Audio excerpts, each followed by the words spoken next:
Hi everyone, and welcome to week 2 of TIE 535. We've had a great first week, thanks to you. Thank you so much for sharing and engaging. It really makes for a vibrant class, and I'm excited about this class. You're doing a wonderful job. So today I wanted to talk to you a little bit about active learning. We've talked about that on the boards, and you've collaborated around some great ideas, including the teacher facilitation of the learning space and student-centric learning in particular.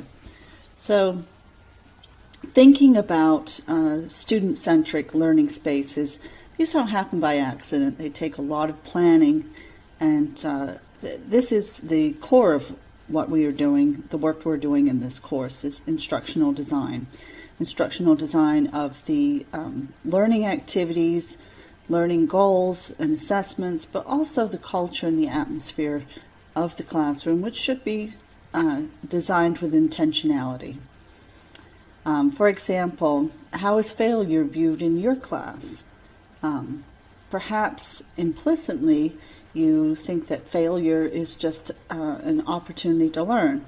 However, if you'd made that explicit and normalized it to your students, making it explicit makes sure that everyone's on the same page, and that learning failure is part of learning, and that becomes normalized in the class culture.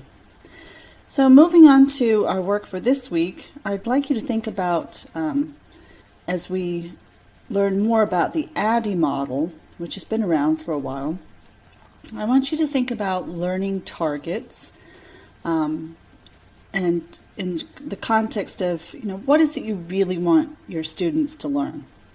Learning targets should be simple, clear, attainable, and align with curricula, as you know. Take care to make sure that your assessments are appropriate, because surprisingly, assessments are often not aligned with the learning goals. A good example is the class project where students are required to make a presentation, and there's a rubric around the presentation details when the learning objectives include content goals as well, learning goals which are not addressed in the rubric. I'm sure you've all seen that. So just to recap, so far what we've done is we have activated your prior knowledge by getting you talking and thinking about what is active learning, and also your own educational philosophy.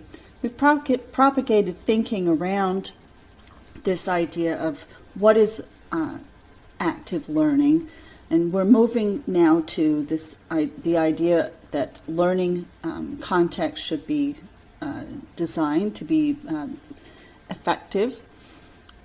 We've looked at your educational philosophy, and during the process of this reflection, you'll consolidate your ideas, and we're moving on to evidence of your educational philosophy, evidence in action, and I really look forward to seeing that.